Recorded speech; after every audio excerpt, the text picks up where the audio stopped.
먼저 답변하기 전에 저는 네. 변호사 시험 볼 때 배운 바대로 그리고 이 사건 2025도 4697 사례로서 말씀드리겠습니다.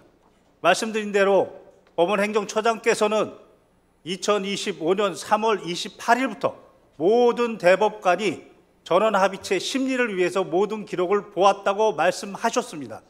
그러나 그 전원합의체 판결의 객관적인 절차 증거를 보면 그 증거는 다른 이야기를 하고 있습니다. 법원행정처장은 그 사건의 모든 절차와 경위를 보고받는 지위에 있고 그 질문은 단순한 우발적 질문이 아니고 몇 개월 전부터 질문이 되었던 것이기 때문에 이 진실을 왜곡한다면 국민은 크게 불신하고 사법부는 스스로 붕괴를 자초했다. 비판을 면하기 어렵다고 보입니다. 예. 지금 우리 국민들 같은 경우에는 지금 상고 이유서가 4월 10일에 제출이 됐는데 지금 법원행정처장께서는 3월 28일부터 모든 대법관이 기록을 검토했다 이런 말을 하고 있습니다. 그 많은 양의 기록을 이유도 모른 채 검토했다는 게 말이 안 될 것 같고요. 그래서 또 하나 1심과 2심의 판결이 달랐던 이 중차대한 사건, 야권의 유력 대선 주자에 관한 이 어마어마한 사건을 이런 식으로 이례적인 절차를 통해서 진행한 것 자체에 대해서 결론을 이미 정해놓고 짜여진 재판을 한 것이 아닌가라고 강한 의혹을 보이고 있습니다. 변호사님이 보실 때는 어떤 느낌이 드셨는지 말씀 부탁드립니다. 결정적 지점이라고 보입니다. 2025년 4월 10일에서야 상고 이유서가 제출되었습니다. 그렇다면 이 사건의 쟁점이 그제서야 부각이 된 겁니다. 그럼에도 불구하고 3월 28일부터 4월 10일 대략 2주 동안의 기록을 모든 대법관들이 보셨다면은 무엇을 보셨다는 것이고 왜 보셨다는 것입니다. 이 부분은 결정적으로 설명하기가 어렵습니다. 또한 모든 대법관들이 보셨는데 3월 31일 날 사건 지정 재판부를 두고 결정적으로 4월 22일 날은 배당 대법원 2부에 다시 배당했다가 결국 2시간 후에는 모든 대법관들이 보시는 전원합의체로 그렇게 결정했습니다. 이것은 어떤 규정도 어떤 이론도 어떤 설명도 불가능합니다. 예, 지금 파기환송 사건 자체의 이례적인 절차 이것을 두고도 조희대 대법원장이 대선에 부당을 개입하려고 했다라고 하는 국민적 의혹이 있습니다. 그런데 이런 의혹에 힘을 붙이는 것은 내란 계엄의 당일날 전 국민이 인지 능력이 있는 모든 사람이 TV를 통해서 군이 국회를 침탈하는 것을 직접 봤던 그 순간에도 사법부가 아무런 성명이나 조치를 취하지 않고 관망을 했다라는 것 자체가 사법 쿠데타에 사실상 동조했다라고 하는 의혹으로까지 이어지기 때문에 현재 이 사건, 이 판결에 대한 의혹이 더 힘을 받고 있다라고 생각하는데요. 우리 김 변호사님 생각하실 때, 보실 때 당시 이 대법원의 이 조치 과정, 저는 또 많은 국민들이 이 정도가 되면 사법 쿠데타로 올 수 있다라고 하는데 어떻게 생각하십니까? 헌법재판소는 윤석열 파면에서 분명히 친위 경찰 쿠데타, 친위 군사 쿠데타라고 그렇게 판시하였습니다. 지금 국민들이 의심하는 것은 절차상 대법원의 헌법 102조 1항에 따른 소부의 심판권, 특히나 법원조직법 7조 1항 단서에 먼저라고 되어 있습니다. 먼저에 따라 98%가 소부에서 심리가 되었습니다. 그것을 왜 침해했는지, 그리고 6만에서 7만 기록을 과연 헌법 12조 1항 적법 절차에 따라 심리를 했는지에 의심을 갖고, 또한 항소심에서 사실이 확정됐는데 왜 법률심에 관한 형사소송법 383조를 위반했는지, 그리고 전원합의체라는 이름으로 아무런 기존의 판결이 변경된 바 없습니다. 기존 2019도 13328 변경된 거 없습니다. 결국 속전속결이라는 것은 민주당의 이재명 대표를 제거하고 그럼으로써 반사적으로 국민의힘에 결정적인 유리한 그러한 결정을 할 것이라는 것을 누구나 알 수 있음에도 불구하고 정치적 선택을 했습니다. 그 부분이 바로 문제가 되는 것이라고 국민들은 강하게 의심하고 있는 것입니다.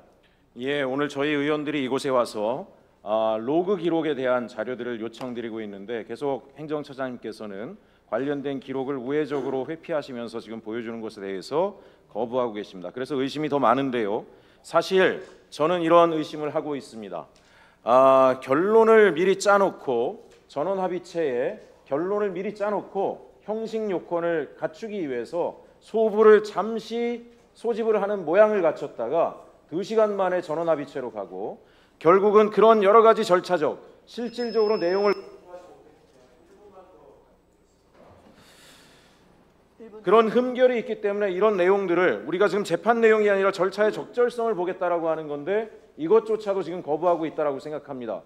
대법원이 끝까지 이 자료를 거부한다라고 할 때 이에 대해서 저희가 이 자료를 확보할 수 있는 여타의 강한 사법적 조치나 방법들이 있다라면 변호사님께서 조언해 주시기 바랍니다. 헌법은 삼권을 분립하고 견제 기능을 주었습니다. 그것이 바로 헌법 65조 1항의 탄핵, 파면에 관한 탄핵의 소추 발의입니다. 그 요건이 바로 직무수행 간해 헌법과 법률 위반입니다. 이 자리는 재판이 계속되고 있다는 국정감사법 8조가 아니고 이미 신급 기준으로 해서 선고가 된 사건입니다. 그것에 관한 판결의 내용이 아니고 판결의 직무수행간의 절차와 그 방식에 관해서 묻는 것입니다. 적법한 국정감사이고 이에 대해서는 헌법과 법률에 따라서 응해야 합니다. 그렇지 않다면 이것 또한 탄핵 사유가 될 수 있다고 보입니다. 존경하는 위원장님, 지금 김경호 변호사를 통해서 제가 질의를 하면서 어쨌든 만약에 대법원이 정상적인 국감에 대해서 적극적으로 응하지 않고 방해를 한다라면 사법적 조치까지 불사해서 궁극적으로 저희가 그 수단이 있는지 우리 법사위 차원에서 알아봐 주실 것을 함께 의원들과 압수수색을 통해서라도 국민적 의혹이 있다라면 밝혀내는 것이 저희 법사위의 의무라고 생각합니다. 이런 부분까지도 고려해 주십사 요청드리는 것으로 질의를 마치겠습니다. 네, 수고하셨습니다. 다음 질의 순서는 전현희 위원님이십니다. 질의해 주십시오.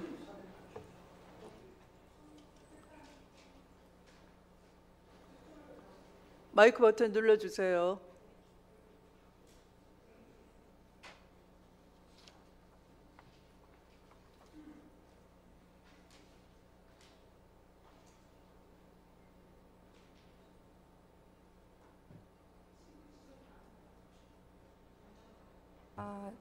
제가 답변할 수 있는 내용은 제가 답변 드리겠습니다.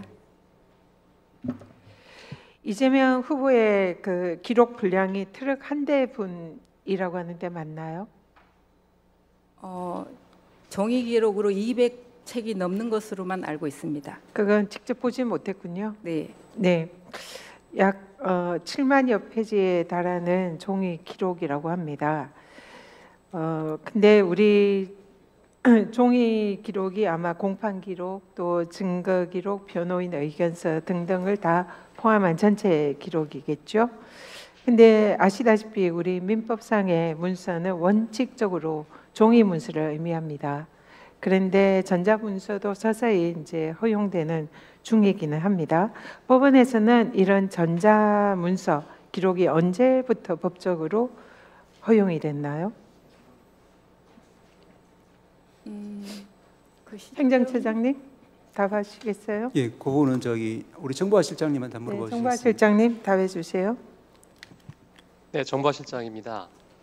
전자문서에 효력을 부여한 것은 2010년 민사소송 등에서의 전자문서 이용 등에 관한 법률에 의해서 시작이 되었고요. 형사에 대해서는 잠깐만요. 일어서서 네. 답변을 해주시고요. 마이크하고 거리가 멀면 핸드 마이크 있으면 좀.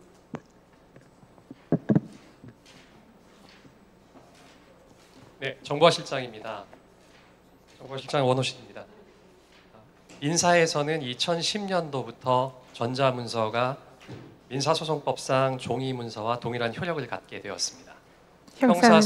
형사소송에서는 2025년 10월 10일부터 수사가 개시되는 사건부터 네, 전자문서로서의 효력이 있습니다. 알겠습니다. 감사합니다. 형사소송, 형사기록의 경우에는 올해 10월부터 형사소송 규칙이 개정이 돼서 전자문서가 법적 효력이 있는 문서로 법원에서 사용되는 걸로 알고 있습니다. 그러면 이 사건의 법적 효력 있는 문서는 법원 예규의 규칙에 의해서도 종이 기록입니다. 그렇기 때문에 이 종이 기록을 대법관들이 실제로 언제 읽었는지 이것이 매우 중요합니다. 그러면 실제로 이 종이 기록 한 트럭분에 해당하는 종이 기록 복사는 언제 했습니까? 기록 복사에 대한 이야기는 저는 듣지를 못했습니다. 못 들었습니까? 대법관들에게 언제 종이 기록 배부했습니까? 대법관님들에게 종이 기록을 그러니까 이 사건의 기록은 3월 28일 접수되었고 그게 금요일 지금 제가 얘기했지만 법적 효력이 있는 문서는 종이 기록입니다. 대법관님들에게 언제 배부되었는지 여부는 저는 모릅니다. 지금 재판국 국장님 모른다고 그래서 아까 제가 실무자를 배석을 시키라고 했는데요. 일단은 지금 전혀 모른다. 그럼 대법관들에게 종이 기록을 실제로 배부한 직원이 있을 거 아닙니까? 이 기록은 처음에 연구관님실로 갔고 그 이후에 기록이 어떻게 이동되었는지는 그런 걸 당연히 챙겨야죠. 지금 법적인 효력이 있는 기록은 종이 기록입니다. 그래서 통상은 대법원에 변호인 의견서가 도달하면 소부에 배당이 되고 그때부터 법관들이 기록을 읽는 게 통상의 예죠. 통상 그렇죠? 그러면 이 사건의 경우에는 전압 회부가 22일이기 때문에 그때부터 공식적으로 대법관들이 종이 기록을 읽을 수가 있습니다. 그 전까지는 종이 기록을 다 대법관들에게 7만여 쪽에 해당하는 기록을 다 우리 재판국에서 직원들이 다 교부를 해야 되는 상황입니다. 하셨나요? 하셨는지 안 하셨는지 말씀하세요. 그 이야기는 듣지를 못했습니다. 못 들었다. 그러면 완전히 법을 지키지 않은 건데요. 실제로 저희들이 오늘 대법관 방을 찾아갔습니다. 그리고 현장 검증을 했어요. 그런데 현장 검증한 대법관의 방의 책상은 온통 종이 기록이 있었습니다. 그리고 지금도 아직도 형사 기록은 최근까지는 다 종이 기록으로 본다고 합니다. 그럼 당연히 이 사건 대법관들 종이 기록 보고 있었어야죠. 근데 그걸 담당자가 모른다고 하면 종이 기록이 배부가 안 됐다는 얘기입니까? 일단 연구관실로 올라간 것까지만 지금 알고 모른다는 있습니다. 얘기니까 종이 기록이 배부가 안 됐다라고 그렇게 간주를 해도 되겠네요. 확인해 보십시오. 가서 확인하고 다시 나중에 제가 묻겠습니다. 들어가십시오. 네. 행정처장님. 예. 지금 대법원 주장이 전압에 해부되자마자 기록을 읽었다라고 주장을 합니다. 그러면은 그 기록은 종이 기록이 아닌 걸로 보입니다. 방금 국장의 얘기에도 따라서. 그러면은 스캔본, 고등법원에서 올라온 스캔본 전자 기록을 읽었다고 추정이 됩니다. 스캔본 기록은 아까 정부와 실장도 얘기했지만 올해 10월부터 형사소송 규칙이 개정되면서 법적 효력이 있는 문서가 됐습니다. 그렇기 때문에 법적 효력이 없는 스캔본 기록을 설령 전압 해부 당시부터 읽었다 하더라도 그것은 법적 효력 없는 문서를 읽은 것이고 그것은 불법이다 이렇게 봅니다. 그래서 이런 불법적인 스캔 기록을 대법에 해부되자마자 누가 그것을 대법관들에게 읽으라고 지시했느냐? 누가 했다고 생각하세요?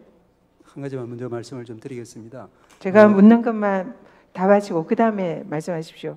제가 보기에는 그 지시를 할 수 있는 사람은 조희대 대법원장밖에 없습니다. 재판에 대법원의 소송 기록이 접수되자마자 전압 회부도 되기 전에 이미 대법관들에게 스캔본 기록을 만약에 법원 판결문이 사실로 믿는다 하더라도 읽은 것은 스캔본 기록입니다. 그거는 종이 기록이 아니기 때문에 불법이고요. 그러한 불법적인 지시를 한 조희대 대법원장은 만약에 이것이 사실이라면 직권남용이다 이렇게 생각합니다. 어떻게 생각하세요? 예, 지난번에도 잠깐 말씀을 드렸지만 이제 상고 사건을 저희들이 볼 때는 이제 연구관들과 유기적 일치도 봅니다. 그래서 제일 검토하는 순서는 첫째는 이제 1심 판결, 2심 판결을 검토하면은 거기서 이제 어떤 것이 이제 법률적 쟁점인지가 나오고 그 다음에 이제 상고 요소는 대체로 1심, 2심에서 다투었던 쟁점에 대해서 다시 다투고 있습니다. 그 상고 사건 기록 검토의 첫 번째는 1심, 2심 판결 검토부터 시작됩니다. 그리고 그 나머지 제가 그걸 질문을 드린 게 아니죠. 이 왜 종이 기록이 언제 대법관들에게 배부가 됐는지 복사는 됐는지 근데 복사한 적이 없다라고 얘기를 하니까 종이 기록 자체가 대법관들에게 이 사안은 배부가 안 된 걸로 추정이 됩니다. 그렇다면 왜 이런 불법적인 스캔본 기록을 전압에 해부도 되기 전에 조희대 대법원장이 지시를 했는지 그렇다면 이거는 직권남용 아닌지 이것을 질문을 드리는 그래서 겁니다. 종이 기록의 경우를 전제로 하더라도 그것은 이제 필요한 범위 내에서 저기 이제 1심, 2심 그리고 나중에 이제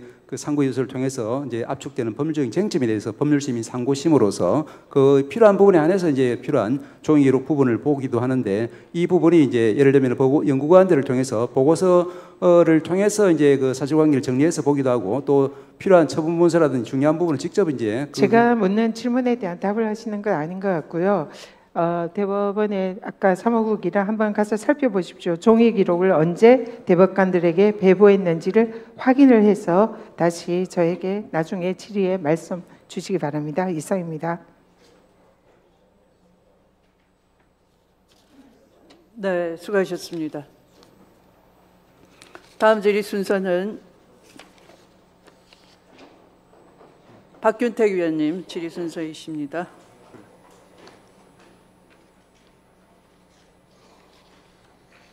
우리 저 행정처장님, 예. 직접 상관없는 일인데 처장님에게 질문을 드릴 수밖에 없습니다.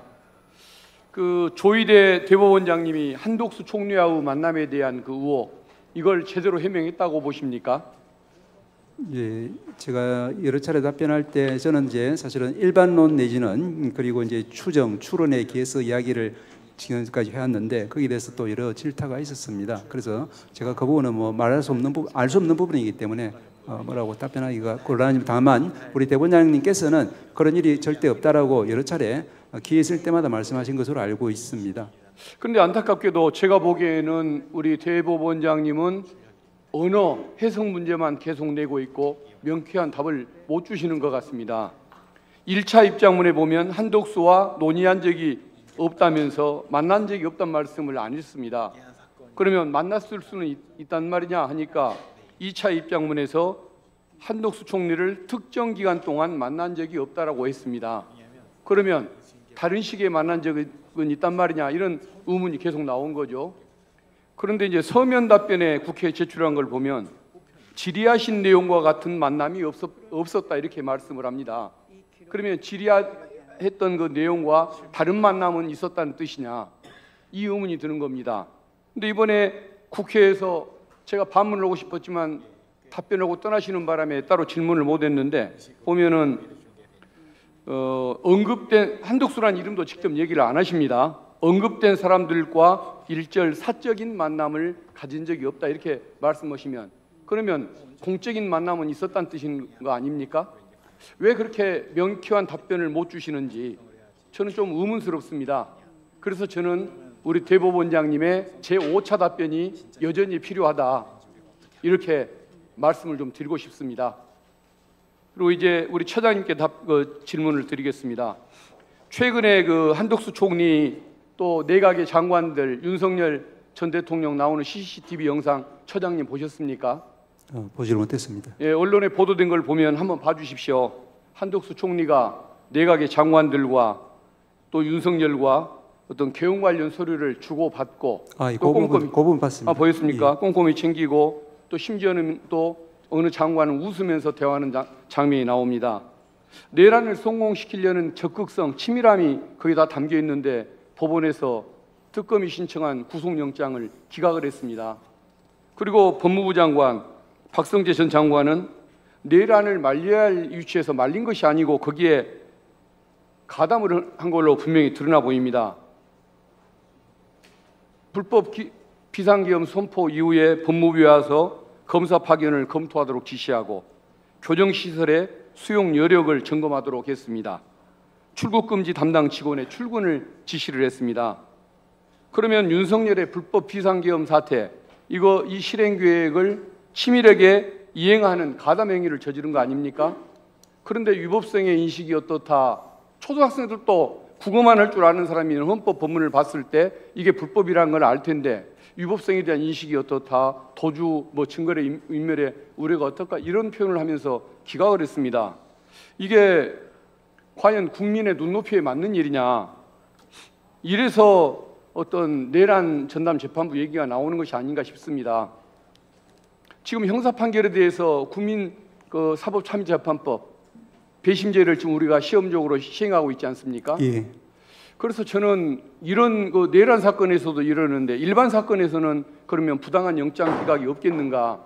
이런 걸 생각한다고 한다면 일반 사건에 대해서도 일반인 국민들이 사법 참여를 할 수 있도록 영장 재판에도 관여할 수 있도록 한번 검토하면 어떨까 싶습니다. 그래서 어떤 시장, 군수 등이 추첨을 통해서 뽑는 시민들이 배심 형식으로 관여를 하거나 아니면 헌법재판소장, 변협회장, 법학교수회장 이런 분들이 추천하는 전문가가 참심대 형태로 함께 심의를 하거나 이렇게 해서라도 뭔가 국민의 눈높이에 맞는 재판이 이루어지도록 해야지 왜 영장 재판이 예측 불가능하게 이렇게 나올 수 있는 것인지 저는 답답한 생각이 듭니다. 법원행정처에서 뭔가 답을 좀 주시기 바랍니다. 예, 안 주시면은 특별한 방법을 제시를 안 하시면은 저는 이런 영장 재판에 대해서도 사법 참여 재판이 이루어지도록 법안을 발의를 해야 하는 거 아닌가 그렇게 생각을 하고 있습니다. 예, 지난번에도 이제 의원님 말씀 주신 것 중에 사법의 민주적 정당성 확보 강화를 위해서 국민 참여 내지는 이제 참심, 배심 이런 제도가 필요하다라는 말씀을 주셨고 현재 도입되어 있는 국민 참여에 관한 제도가 여러 가지로 미흡하다. 그래서 그 범위라든지 또 실시하는 방법이라든지 이 부분을 국민적인 참여 또 정당성 확보가 조금 더 확산될 수 있도록 이제 여러 가지 입법적 조치가 필요하다는 그런 말씀을 주셨고 저도 그런 답변을 한 적이 있습니다. 그 부분에 대해서는 저희들하고 혹시 이제 입법 관련해서 상의를 한다고 하면은 좋은 결과가 도출될 수도 있을 것이라고 저희들은 생각합니다. 알겠습니다. 그리고 공직선거법 위반 사건과 관련해서 대법관님들이 과연 기록을 읽었던 것이 맞냐 이것을 한번 검증을 하려고 어떤 로그인 접속 기록을 보고자 했던 것인데 지금 대법원에서 협력을 안 하는 바람에 지금 못 보고 있는 상태입니다. 그건 그것대로 문제로 남겨놓고 기록을 설령 봤든 못 봤든 이 문제를 떠나서 몇 가지 제가 한 6개 정도의 질문을 드릴 테니까 한꺼번에 좀 답을 주십시오. 먼저 대법원은 상고 이유서에 기재된 사항에 대해서만 판단을 하게 되어 있는 것으로 압니다. 그리고 주심 대법관도 상고 이유서가 제출된 이후에 지정되는 것으로 압니다. 그런데 이 사건은 대법원의 기록이 접수되자마자 기록을 보고 심리했다고 주장을 합니다. 그러면 상고 이유서 제출도 없었고 주심 대법관 지정도 될 수가 없는 상황인데 누구 마음대로 주심도 없고 판단 대상도 없는 사건을 검토하고 심리할 수 있다는 말인가? 이 자체가 위법 아닌가? 이 말씀을 드리고 싶습니다. 그리고 두 번째는 기록 접수 후에 합의를 할 때까지 이 사건만 집중 심리를 한 것이 정말 집중 심리를 한 것이 사실이라고 한다면 다른 소부 사건은 재판을 미뤘어야 맞는 것 같은데 그 사이에 소부에서 심리되거나 선고된 사건은 없는지 그 기록을 좀 한번 확인해 주시면 재판 내용 확인해 주시면 고맙겠습니다. 네, 그 앞에 마이크를 누르십시오. 1분. 예, 세 번째 질문입니다. 이 사건처럼 원심 판결 후 그 다음날 기록이 대법원으로 송부되고 또 대법원 파기환송 후에 그 다음날 서울 고법으로 기록이 송부된 전례가 과연 한 번이라도 있었는가? 하루 사이에 이렇게 연결적으로 기록이 송부된 사례 한번 확인 좀 해주십시오. 그리고 또 하나 다음 질문은 대법원 파기환송 후에 서울 고법이 바로 다음날 기일을 지정하고 공시송달을 하고 지평관을 통해서 특별송당을 하는 이런 특이한 결정을 했는데 이게 과연 대법원장님의 지시 없이 이재권 부장판사의 자율판단으로 이루어진 것인가? 이게 진정한 사실인가를 한번 묻고 싶습니다. 그리고 대법원 상층부에서 이재권 재판장에게 모든 책임이 있는 것처럼 미룬다고 한다면 이건 대법원장님한테 돌아올 수 있는 직권남용의 수사 가능성 이것을 회피하려고 이렇게 비겁해 보이는 처신을 하는 건 아닌가? 예, 말씀드리겠습니다. 예, 첫 번째, 그 상고유서 접수와 주심 미지정 이전임에도 이제 이 전압으로 기록 검토하는 것이 가능하냐라는 부분은 지난번에도 제가 좀 말씀을 드리고 또 긴급 질의 응답서에서도 저희 행정처에서 검토한 그 이론적인 결과는 말씀드렸습니다. 이 부분은 물론 이제 그 여러 차례 많은 의원들께서 질타하시는 것처럼 현실적으로는 그렇지 않지 않느냐, 이 부분에 대해서는 저희들은 할 말은 없습니다. 왜냐하면 우리 현실에 많은 사건 처리를 위해서 전압 사건으로 많이 이제 처리를 못하고 있기 때문에. 그렇지만 이론적으로는 이제 그 사건이 전체적으로는 이제 전압 사건으로 들어온 상황에서 언제든지 시기 제한 없이 모든 대법관이 혹은 대법원장이 할 수도 있고 대법관이 또 요청해서 할 수도 있고 이렇게 전압 사건으로 심리기일 제정해 달라 요청해서 그렇게 해서 이제 이거 심리로 진행할 수가 있습니다. 이 사건이 좀 이례적이지만 아마 그런 성격의 사건으로 저희들은 이론적인 판단을 하고 있습니다. 다시 말씀드리지만 제가 이제 그 직접 관여를 하지 않았기 때문에 이 부분에 있어서는 이제 이론적인 일반론 그리고 이제 추정, 추론을 하는 것이기 때문에 그걸 전제로 이제 받아들이시면 될 것 같습니다. 두 번째로 기록 접수 후에 이제 이 집중 심리가 과연 가능했냐, 이제 뭐 여러 가지 많은 사건 처리에 힘든 가운데 이 부분은 그래서 이 부분도 제가 이제 전에 말씀드린 것처럼 현재 이제 그 전압 다수 보충 의견서에 그래 나와 있으니까 뭐 대법관님들이 이제 그걸 갖다가 거짓으로 쓰지는 않았을 테니까 그러니까 집중적으로 했을 테고, 다만 그 사이에 그러면 이제 소보 사건을 처리를 어떻게 했느냐, 저희들이 이제 그 소보 사건은 소보 사건대로 처리를 하면서 또한 이제 전압 사건은 처리를 합니다. 그래서 이제 아까 또 말씀드렸지만 이제 대법원에서는 이제 그 기본적으로 법률심으로서 그런 구조를 가지고 있는 것은 이제 그 위원님께서 잘 아시리라 믿고요. 그래서 이 사건에서도 이제 그 전압 다수 보충 의견 판결 이유 중에 그 부분에 대해서 좀 이제 해명을 하고 있는 부분이 있기 때문에 제가 말씀을 드린 겁니다. 저기 여기 있으면 보면은 이제 신속 심리를 위해 충실 심리를 이제 희생해 하는 일은 있을 수 없다라고 하면서 이 사건 주요 쟁점은 크게 복잡하지 않다, 뭐 이런 발언의 전체적인 인상이 어떤지 등등 이 부분이 쟁점인데, 1심과 원심이 인정한 사실관계에 큰 차이가 없으므로 사실 인정에 어려움이 있는 사건도 아니고 1심과 원심이 동일한 사실관계에 대해서 서로 치밀하게 다른 법률을 전개했고 판결서에도 상세히 설치했으므로 대법원으로서는 그중 어느 쪽을 채택할 것인가를 결정하면 충분한 사건이기도 했다. 적어도 이게 이 판결에 나와 있는 다수 대법관님들의 인식인 것 같습니다. 그에 따르면 이제 그와 같은 이제 법률적인 쟁점에 대해서 집중적으로 이제 심리를 했다라고 볼 수밖에 없을 것 같습니다. 그리고 이제 세 번째로 이제 그 3일 내에 기록 송부, 3일 안에 이렇게 왜 이렇게 신속하게 기록을 송부했냐라는 것은 전에도 제가 말씀드렸지만 우리 내규상으로는 이제 그 사건을 이송 넘길 때는 이제 3일 안으로 넘기도록 되어 있습니다. 다만 이제 이 사건에서 그 하루나 뭐 하루 만에 넘기고 이런 부분이 이제 어떻게 해서 이루어졌느냐, 이 부분은 다시 말씀드리지만 제가 뭐 관여하진 않았으니까 말씀드릴 수는 없지만 아마도 물론 이거 추측이니까 또 이제 말씀드리기가 단정할 수는 없습니다만 이제 그게 이제 그 다음 날이 아니라 다음 날부터는 이제 연휴가 시작되기 때문에 그랬을 수도 있지 않을까 하는 정도 추론은 말씀드릴 수 있습니다만 이거는 제가 경험 사실이 아니기 때문에 일반론만 그 추론적 추정적인 것만 말씀을 드리는 겁니다. 예, 그 마찬가지로 이제 그 설고등 법원에서 그와 같은 조치는 뭐 저희 대법원도 그렇고 저도 그렇고 전혀 알 수 없는 그런 상황이기 때문에 이 부분에 대해서는 말씀드릴 사항은 아닌 것 같습니다.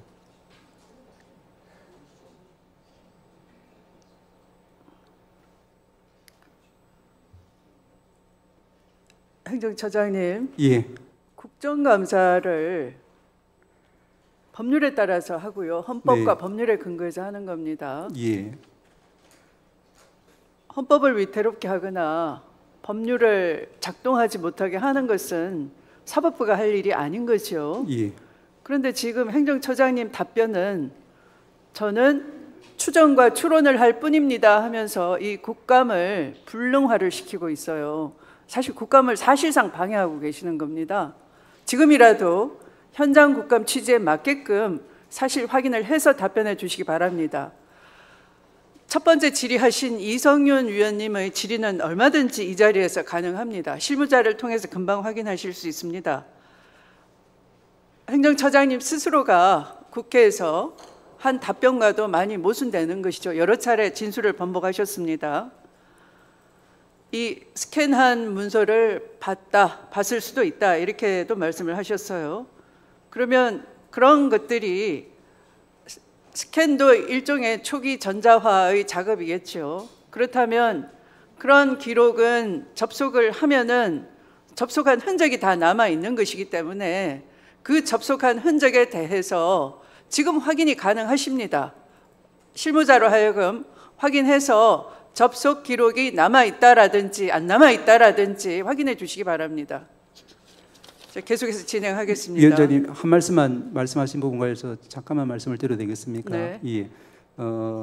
아까 이제 전 의원님 말씀하신 것처럼 이 사건의 효력이 있는 이제 원본 형사 사건에서 기록은 이제 종이 기록입니다. 스캔 기록은 말씀드린 것처럼 이제 그 기록 검토율은 편의상 아직 올해 10월 이제 올해 지금 얼마 며칠 전 10월부터 이렇게 전자화 법이 도입되기 전까지는 편의상 그걸 갖다 보조 수단으로 장착한 것이기 때문에 이제 그 스캔 자체가 불법도 아니고 또 거기에 어떤 그렇다고 해서 법적인 효력이 부여되는 것도 아닌 그야말로 이제 편의적 보조적인 부수적인 장치라는 말씀만 약간 드리겠습니다.